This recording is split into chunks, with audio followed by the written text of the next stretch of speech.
Today's conversation will inspire you to embark on journeys with deeper intention. Where exploring new places mean discovering more about yourself along the way. So it's not just about the places you're going to, but also about you. Welcome back to Stretch Street Podcast. I am your host, Energetic EJ, and today's guest is someone who is redefining what travel can be. Our guest today is a retreat host and a travel designer with a unique passion for creating meaningful, transformative experiences.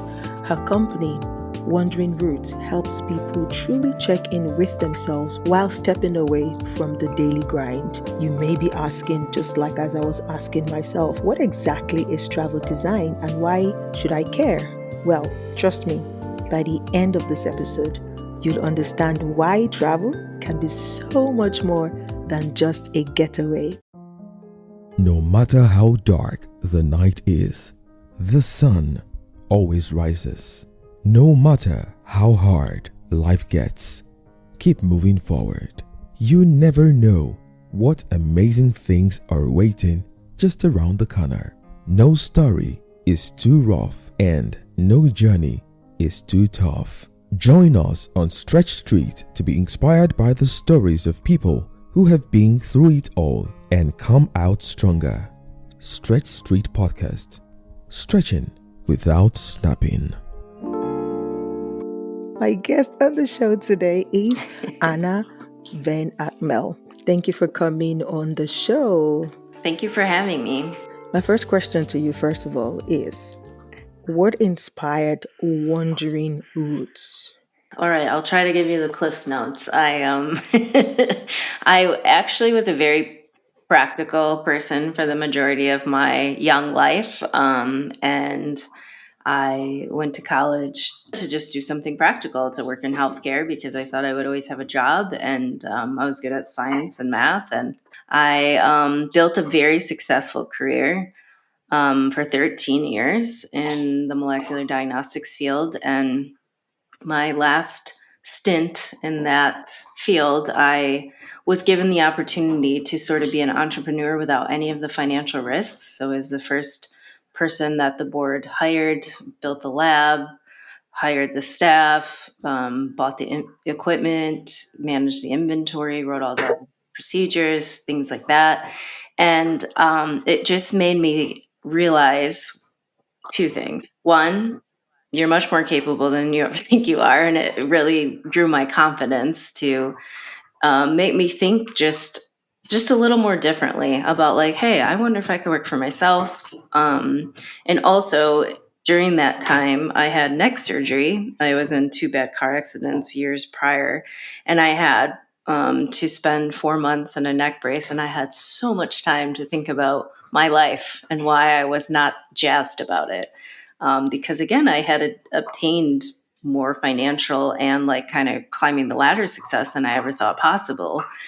But I just was so bored. And it was like such a it felt like there was just so much shame of like, why bored doesn't mean you should, change your entire life. But I just kept thinking that, I was 28 and I had never even thought about my own mortality, because in your 20s, that's just something that happens to old people. And it wasn't like a life-threatening, it was a big procedure and a massive surgery, but it wasn't like I was going to die tomorrow. But I realized how short and how precious your health is in your life.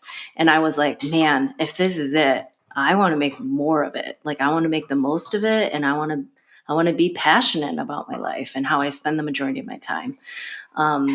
So I eventually tried to quit. I tried to go a different route and work more in like the business sales side in the same career, because I just didn't think I could make a complete change. It was too scary.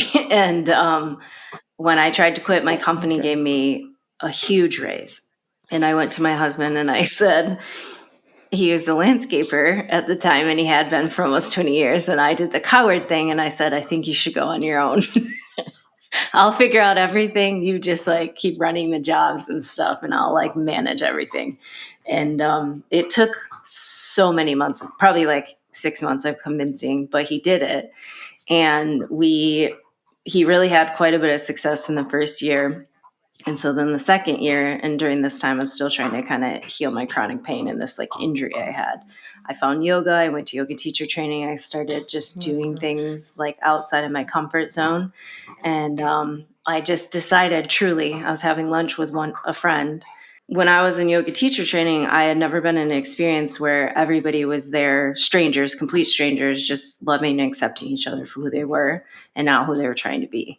And I thought I could create that same type of atmosphere on a retreat. I've been traveling a lot for work and for pleasure, and I thought I could combine my new yoga certification, teach some yoga, take strangers away to see the best of certain areas, but also be able to connect with each other and themselves. And so I did. I just honestly overnight almost started a wellness brand and hosted a retreat 3 months later, just kind of north of here. I'm in the US, I'm in Michigan, and northern Michigan is beautiful. And I thought that would be easy. I'll just go up north a couple hours and everybody could drive. And it was not easy. And it also took a long time to create an audience because I was just like made a complete pivot, but it was worth it. And I don't have any regrets. Hmm. How long have you been doing this for now? So the first one was in 2018. So I'm in my sixth year and I've hosted 22 times at this point. So mostly international now, 7 days Wow. international. And yeah, First of all, not in the first couple years, but yeah. woo. First of all, we celebrate Thank- the 5 year mark. You know the thing they say about oh, thank you. businesses, like most Yep. business don't survive the first 5 years. So you're on your sixth. So Yes. congratulations! Yay! Yay! Yay! Thank you. Thank you. 22 trips. Wow, that's Mhm. amazing. Fantastic. So now, from what you just shared, I want to believe that you've designed some incredible travel experiences. Otherwise, it won't be up to the 22nd version or Right. trip, right? But Right. I'm Um, also sure that it hasn't always been, smooth sailing. no. What would you say is one of the toughest challenges that you faced starting wandering routes, and how have you been able to navigate that challenge in the last 6 years of you organizing these retreats? I would say weather. It's just something you can't control at all. And we have Interesting. really plan these things like months, years in advance. And then when we arrive, sometimes there's just a natural disaster. And I think travel, just in general, whether or not you have weather to deal with, it just makes you adaptable. You're on somebody else's Mm, schedule to get there to take a flight, and those don't always go smoothly. Hopefully, you've never lost your luggage, but that can happen. I mean, there's just all these factors, and I think the more you can just kind of roll with the punches and not take your like self or your life too seriously, it's fine. It's never. mm, I always say it's like if you've ever planned an event or had a wedding or something like that. Um, you're the only one that's acutely aware that it's not going how you wanted it to. Everybody else is like, I'm still on vacation. She'll figure it out. I don't have to, whatever. So yeah, so I mean, true. it's not life or death. I always kind of have a few like plan Bs, and there have been times where we've had to completely, do something different or maybe offer something at the house that we're renting instead of going out and doing something.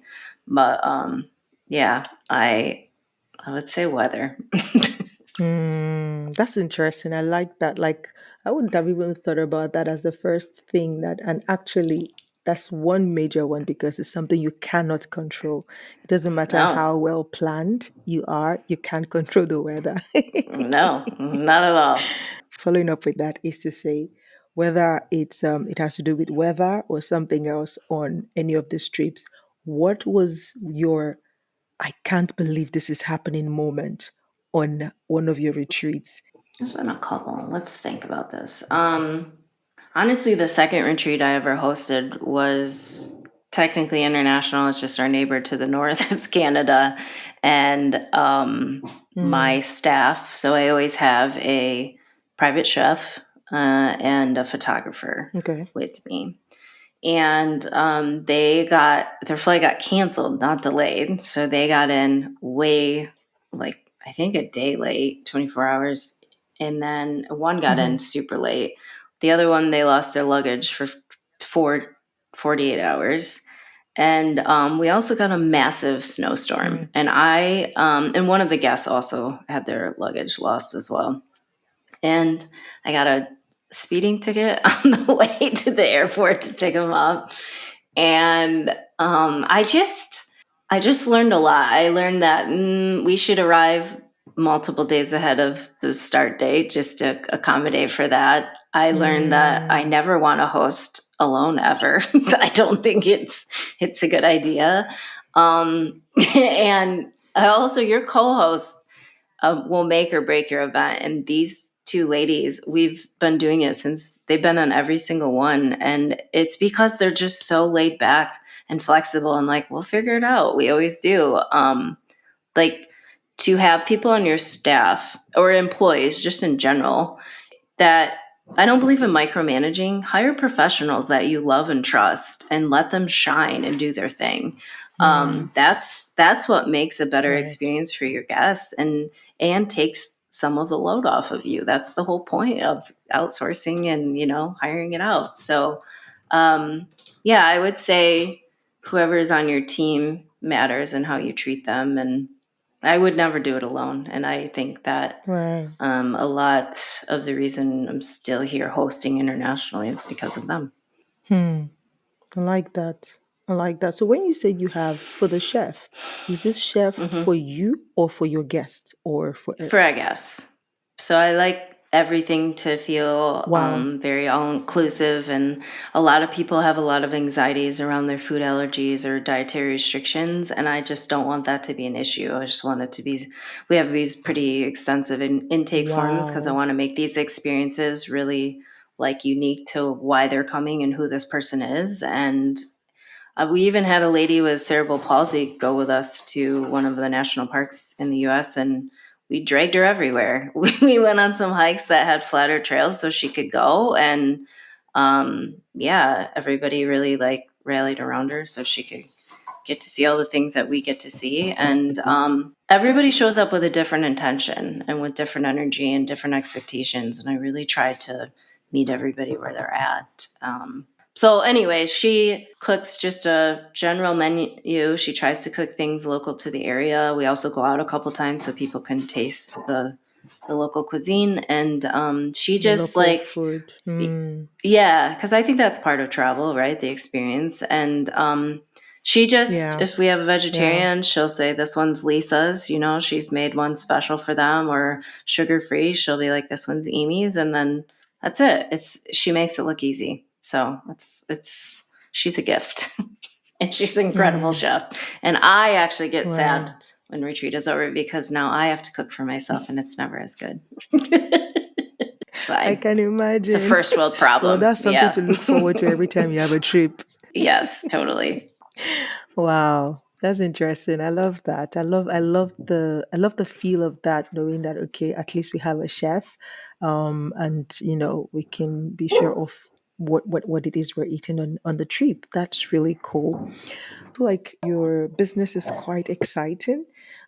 Getting to not just see different places, but see it with different people who have Yeah. different intentions for the trips, right? But having Hmm. you at the same time kind of create something special for them in that trip. And I think that's just a lot to kind of couple together and package. That must be a lot of work.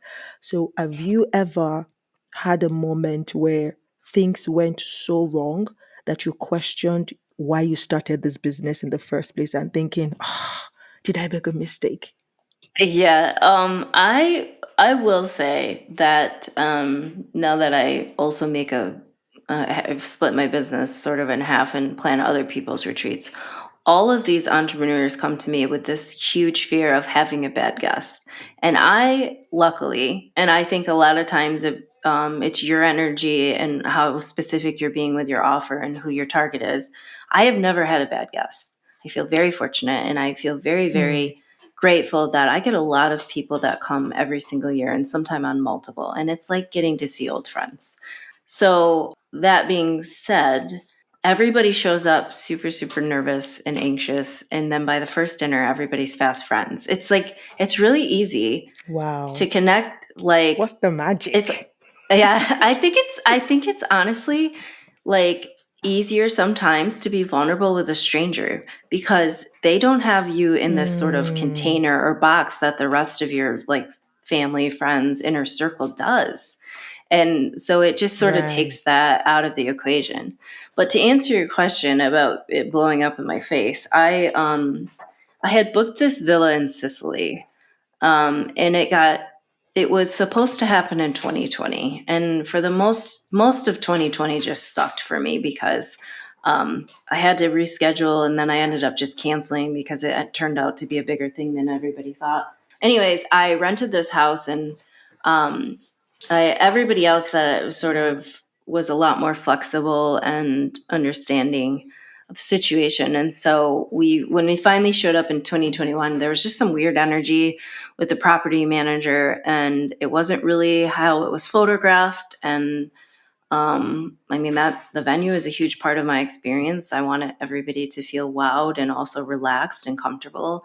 And there were just a lot of, it was a working farm, so there were a lot of dogs that weren't necessarily super friendly. It was just a whole thing. And it was really hard for me to show up and be present in the way that I like to be with all of those things just happening every single day. And I was very much trying to filter it Mm. all, but there was still some guest overlap of the dogs and the other things happening. And um God, I was defeated after that. I was so defeated.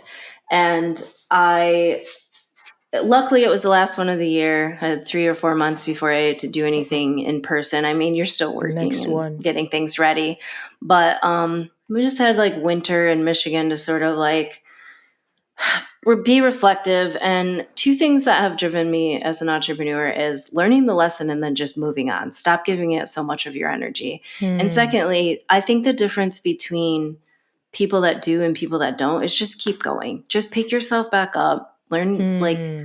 I think that I did feel a little bit of like a gut intuition when I first booked it, even before COVID, like when I booked it in 2019, that this just felt off, and I should have trusted my gut. And now Hmm. I send so Right. many more extensive emails or jump on the phone or a Zoom or something with these managers to just get a vibe. I mean, you and I would know instantly if we wanted to work together just from talking in the last 20 minutes, Right. right? You can tell. And so I've Right. just been more Right. Right. intentional Yes. about how I set those up, and it was a valuable lesson. It was just very hard in the moment. Hmm. I love, love, love what you said about, the lessons they taught you about learning the lesson, but moving on from there. Don't stick with it. And I think that's where Yeah. people get stuck, just playing it over and over and over Yes. again, that it could paralyze you from moving on. And that's Totally. such a powerful lesson. Wow. So just to kind of paint a picture for us for your trip, what's the size of each? Is there like a fixed size of people that you go with, or does it change from is it dependent on where you are going or per time? It it's normally based dependent on the venue because beds, bedroom, bathrooms, things like that. Ah, But okay. normally 10 to 12 guests, and then there's three of us hosts. Sometimes there's a fourth host that's a body worker. I try to either take everybody to a day spa for the afternoon or have like individual sessions so that everybody Oh, gets to okay. kind of feel taken care of. Right. Oh, that's cool. That's still a lot Mhm. of people to manage on a trip because even Yeah. like for those of us who don't travel all the time, just family travel with two parents, two kids, or like it's Yeah.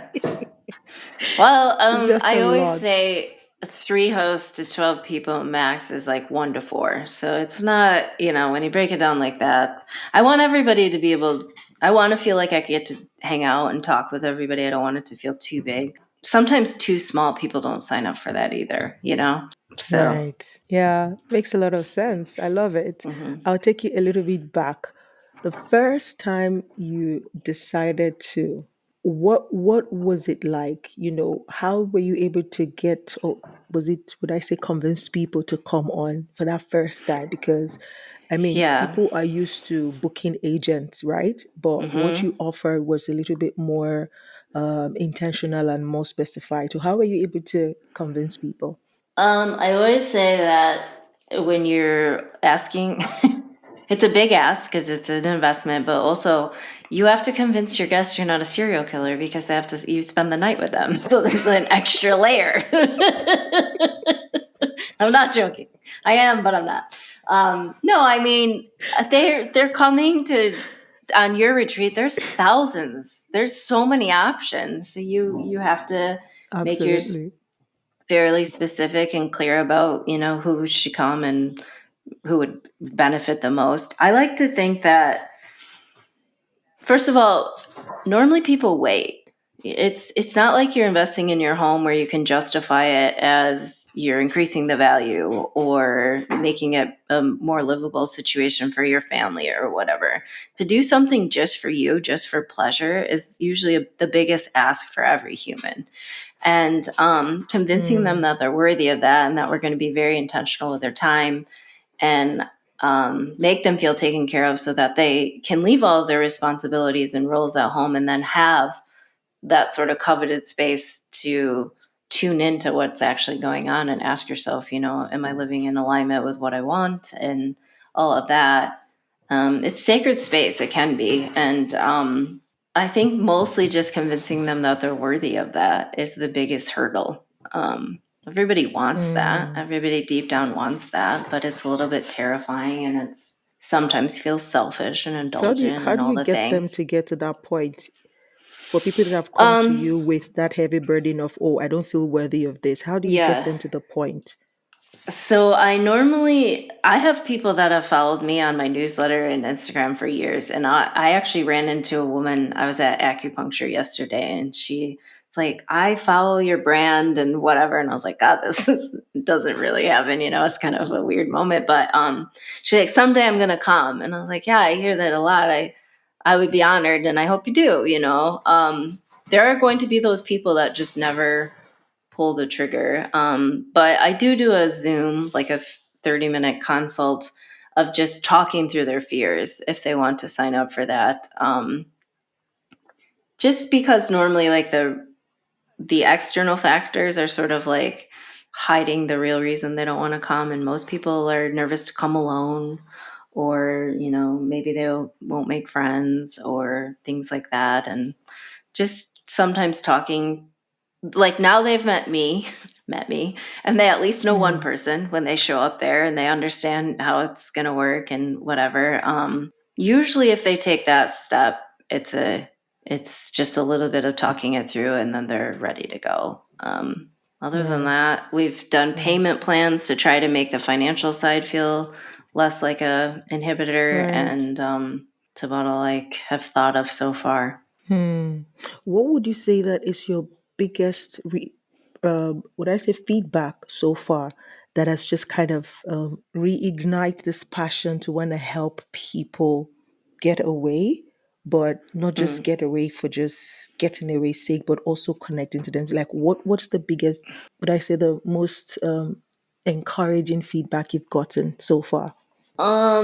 A lot of the girls get really, really like emotional at the last day, and there's hugs and farewells and stuff. Oh, And so many people either say they've never felt that taken care of, or just really thank me over and over for doing what I do. And I just to see people like, I don't know, feel taken care of, especially women. We do we wear hmm. so many hats and we do so much for everybody else. It's very, very rewarding. Absolutely, absolutely. So, but is this a mixed trip or is it specific It's for all only women. females? Yeah. Yep. Just Ah, women only. It's just more fun. I did okay, a couples retreat fantastic. once in 2019 and it just wasn't, people didn't connect as much as when there's just women. I don't know why, Because they're and brother. I don't want to blame the men, but and I have a husband, I love him dearly, but it's just different. There's like a sisterhood, right? I don't know. There's just something magical. So Right. Yeah, I can imagine that. So, what's one piece of advice that you'd give to someone who is feeling a bit burnt out, but they're hesitant to take a break or join a retreat like yours? Like listening to you is feeling like, "Ooh, I would like to experience that," but it's like, "Oh, nah, maybe it's not for me." What would you tell them? What advice would you yes, give them? I think anytime you burn out, you have to stop doing the thing that's burning you out. You have to take a break from it. I know that can feel Mm. scary or selfish, indulgent, whatever. But I don't remember where I heard this, but somebody said, I don't know if it's like podcast or a friend or something, but inspiration never comes when you're sitting dying at your desk. Just trying to get work done and whatever. If you can take 30 minutes to go out for a walk, you might something might download. You might, think of something, stumble upon something, go to dinner with a friend, just have conversation that will stimulate something different. Take a nap, meditate. Just pausing enough. It's not, you don't have to have 7 days. Take like a real weekend. Take a half an hour, take an afternoon. The pause is where the magic happens, I think, where you actually get to, or even Mm. just journaling, like writing it out. Sometimes if you're struggling with something, you might be surprised what you end up with 20 minutes later where your pen led you. I like that. The magic is in the pause. Okay. That's tweetable right there. Thanks. I love it. I love it. If somebody wanted to experience this with you, particularly, is this open to? I heard you say international, but what does that mean? Does that mean Yeah, people we take outside of the everybody. US can join you, or Yeah. so they have to come to the US, or like there's a meeting point, or everybody meets at the. Yeah. So next year we're hosting in Belize, Iceland, and the Italian Dolomites. So you would just have to fly there. We pick everybody up at the airport, and everything but your flight is included. So yeah, we accept women from all over the world, and we've had women from all over the world join us. So we're in Europe a lot. I know Iceland's not Europe. Belize, we're in Central America a fair amount. We used to do Costa Rica every year, but again, I'm getting a lot of repeats that are very, they have a lot of confidence to tell me exactly where they want to go the following year, which it's fine. So When are you coming to the Middle East? I honestly, I've been asked that several times. Now that I know you, I see maybe this is my sign. Yes, Usually in the like they'll say winter, to Abibti, come to Dubai. yeah, I've heard it's awesome. Heard it's like the Vegas of the Middle It East, you is. know? That's right. Yeah. Yeah. I mean, you have that energy, so yeah. I like it. You don't have a name like Oh wow, Energetic EJ awesome. for nothing without living in a place like Dubai. You can't live. No, no, Yeah. no. I love it. I love you. It's awesome. It's funny. How Oh long my have you lived goodness. there? I Your whole had life? 6 years. No, no, 6 years. Okay, Yeah. cool. I mean, it's a beautiful city, buzzing, never sleeps. Very, Yeah, and a very good destination for retreats because, yeah, it's, yeah, it's beautiful. It's beautiful. cool. I'm sure your All ladies right. would enjoy it. I Yeah. will add it to my list. What's happening? Wow, thank you so much for your time and thank you for sharing your story. But especially, I think I really, really love the subtle way. First of all, some of the my takeaway from this conversation is first, I love your outlook to life, which is almost very optimistic. Like if there is a weight for the optimism, yours is like at 80, just a little bit off, to say, okay, I think, bad stuff could happen, but Mm-hmm. that really tells in the way that you do your business. And just like you mentioned, how you attract the people that also come to you for the retreats, but also is your concept of learning the lessons even when things go south, Mm, but moving swiftly out of it to just keep going. And I loved when you said that the difference between those who do and those who don't is just that the people who do keep moving. And that mm-hmm. was really, really powerful, is to say, okay, there's something has happened. This is painful and everything, but what can I do to just keep moving? And that makes a huge difference. And then finally, the magic is in the pause. So when you're feeling stuck and burnt out, just take a pause. And the pause could be jumping on the plane with Anna to their next destination, or you could just take a 30 minutes walk or a weekend out from your area, or just change your physical environment for just a bit. That could do some magic for you. Thank you so much for being on Stretch Street Podcast, where we remind people that challenges are not exclusive to any of us. We all go through them, but when we assume the posture to ask, like, what is this here to teach me? Then we're able to distill the lessons, and that makes us better people. And when we share those lessons, we even become more valuable to the world. And that's exactly what you've done today by sharing your experiences, but also the lessons that this experiences has taught you. So thank you so much for being on the show. Thank you. Thank you for having me. Awesome, awesome. All right, guys. So this is where we draw the curtain on this episode till I come your way again with another episode on the Stretch Street Podcast. This is the Energetic EJ, and I'll talk to you soon. Bye.